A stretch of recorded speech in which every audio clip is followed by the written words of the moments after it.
What's going on, everyone? Welcome back to the show. So I want to talk about the Social Security Fairness Act. It's official. The bill has been signed.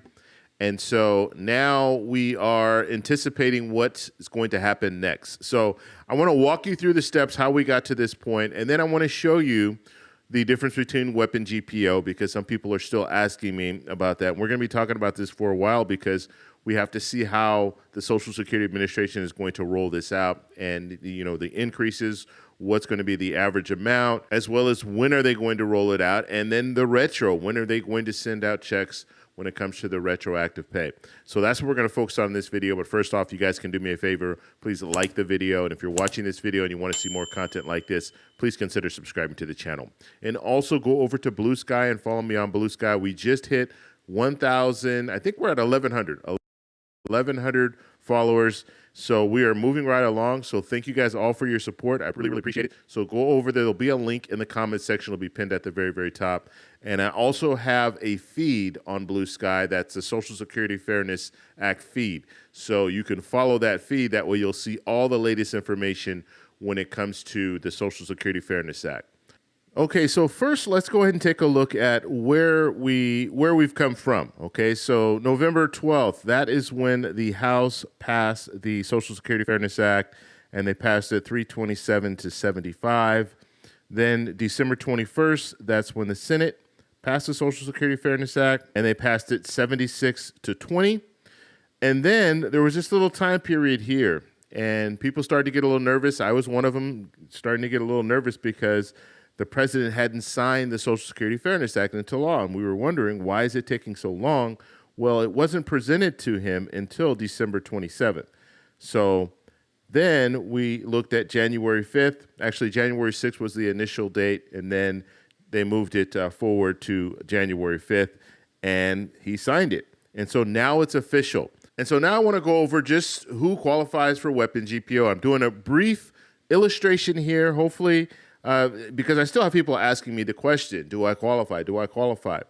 And it's pretty simple. If you are earning a pension, then I would look into it. And even if you're earning a pension, doesn't mean that you would qualify. But if you're earning a pension, you might qualify. And let me show you the reasons that you could qualify. So let me go ahead and pull this up for you guys. Okay, so under WEP, this is how you would qualify. And this is me here, obviously.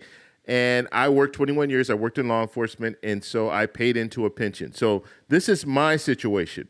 So I paid into a pension, or we can look at it this way. I worked for a law enforcement agency. They paid me, and then they also put some money into a pension.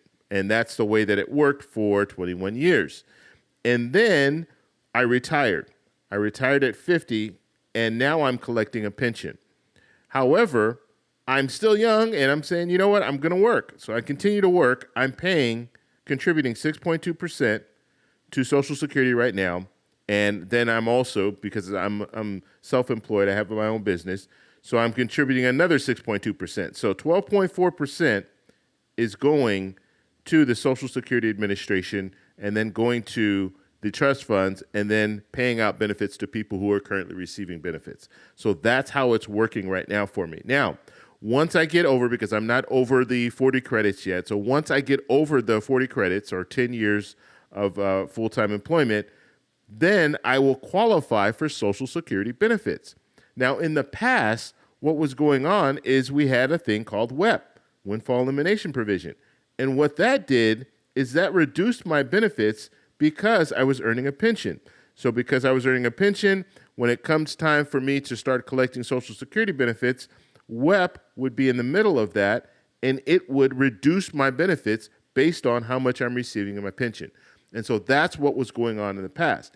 Now, they've eliminated WEP, and so the benefits that I will be getting are the same benefits, normal benefits. It's not going to be reduced anymore. And so that's good for a lot of people. So that is how WEP works. Now, let me show you when it comes to government pension offset. And so how does a government pension offset or GPO work?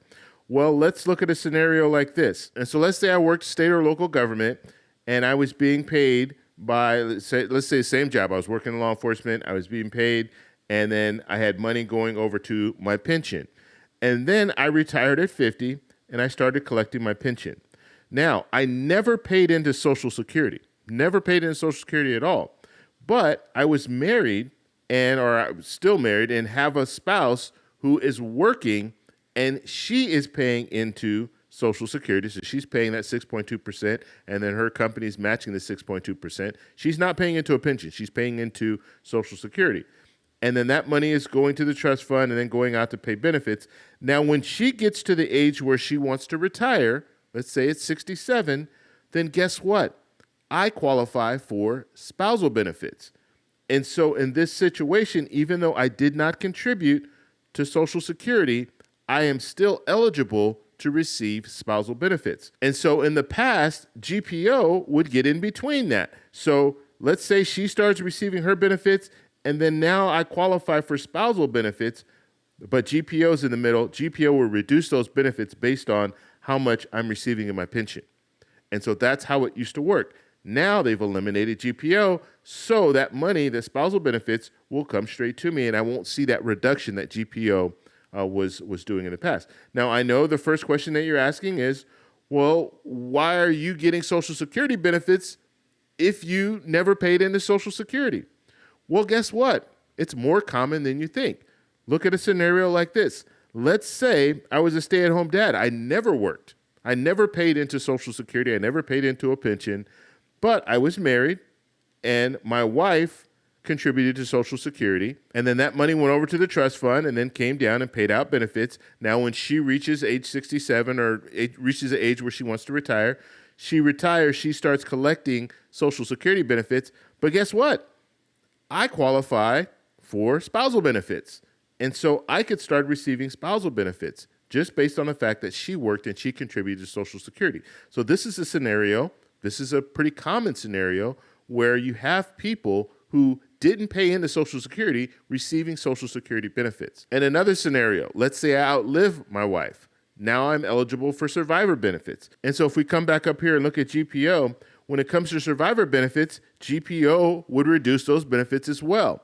And so now that they've eliminated GPO, you're going to have people that are receiving survivor benefits now that will be able to receive the full amount. And so that's all we're talking about here when it comes to elimination of weapon GPO. And so basically we have three groups that we're talking about here: survivors, spousal benefits, as well as people who worked and earned a pension and then also worked and put points towards Social Security. So they earned enough credits in Social Security to qualify for Social Security. So those are the three groups. And so I just wanted to go over this briefly because people, like I said, people are still asking me, now that the bill has been signed, there are going to be a lot more people that are going to be interested in finding out, am I receiving an increase?